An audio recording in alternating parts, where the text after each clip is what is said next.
Trump എന്തായാലും ചൈനയിലേക്ക് യാത്ര തിരിച്ചു കഴിഞ്ഞു. ഇന്ന് രാത്രിയോടെ അദ്ദേഹം ചൈനയിലെത്തും എന്നാണ് വിവരമുള്ളത്. നാളെയാണ് ചൈനീസ് പ്രസിഡന്റ് ഷീ ജിൻ പിങ്ങുമായിട്ടുള്ള കൂടിക്കാഴ്ച നടത്താനായിട്ട് നിശ്ചയിച്ചിട്ടുള്ളത്. ഇപ്പോൾ ഈ വരുന്ന നാളെയും അതുപോലെ മറ്റന്നാളുമായിരിക്കും അദ്ദേഹത്തിന്റെ ചൈനീസ് സന്ദർശനം തുടരുക. മറ്റന്നാൾ രാത്രിയോടെ അദ്ദേഹം തിരിച്ച് US-ലേക്ക് യാത്ര തിരിക്കുമെന്നും അറിയിച്ചിട്ടുണ്ട്. ഇതിനു മുൻപേ 2025 ജനുവരിയിൽ വെച്ച് നടന്ന ഏഷ്യ പസഫിക് എക്കണോമിക് സമ്മിറ്റിൽ വെച്ചാണ് ചൈനീസ് പ്രസിഡന്റ് ഷീ ജിൻ പിങ്ങും അതുപോലെ പ്രസിഡന്റ് ഡൊണാൾഡ് ട്രംപും തമ്മിൽ കൂടിക്കാഴ്ച നടത്തിയത്. അതിനുശേഷം ഈ ചൈനീസ് സന്ദർശനം ഉൾപ്പെടെ ഷെഡ്യൂൾ ചെയ്യുകയായിരുന്നു. പക്ഷേ അത് ഈ യുദ്ധത്തിന്റെ പശ്ചാത്തലം കാരണമാണ് അത് പിന്നീട് നീട്ടിവെക്കുകയുണ്ടായത്.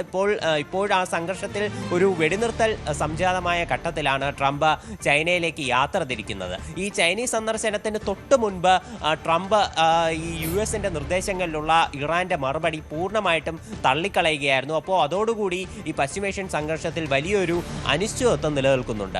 അതുപോലെ ട്രംപുമായിട്ട് അടുത്ത വൃത്തങ്ങൾ സൂചിപ്പിക്കുന്നത് ട്രംപ് ഏത് നിമിഷം വേണമെങ്കിലും ഇറാനുമായിട്ടുള്ള സൈനിക നടപടി പുനരാരംഭിച്ചേക്കാം എന്ന് തന്നെയാണ്. ഇപ്പോൾ ഈ ചൈനീസ് സന്ദർശനം കഴിഞ്ഞ് ട്രംപ് US-ലേക്ക് തിരിച്ചെത്തിയതിന് ശേഷം എന്തെങ്കിലുമൊക്കെ പശ്ചിമേഷ്യൻ സംഘർഷത്തിൽ നടക്കാൻ വളരെയധികം സാധ്യതകളുണ്ട്. അവിടെയാണ് ഈ ചൈനീസ് സന്ദർശനം നിർണായകമാകുന്നത്. കാരണം ചൈന എന്ന് പറയുന്ന രാജ്യത്തിന്റെ മുൻ നിലപാടുകൾ നമുക്കറിയാം. ഈ സംഘർഷം ആരംഭിച്ചതിന് ശേഷം പൂർണ്ണമായി ഇറാനെ പിന്തുണയ്ക്കുന്ന നിലപാടാണ് ചൈന പല ഘട്ടങ്ങളിലും സ്വീകരിച്ചു വന്നിരുന്നത്. ഈ യുദ്ധത്തിൽ ഇറാന് പൂർണ്ണ പിന്തുണ നൽകുക മാത്രമല്ല, ഈ ഇറാന് കടുത്ത രീതിയിലുള്ള വലിയ തരത്തിലുള്ള ഒരു സാമ്പത്തിക സ്രോതസ് ആകാനും ചൈന മറന്നിട്ടില്ല.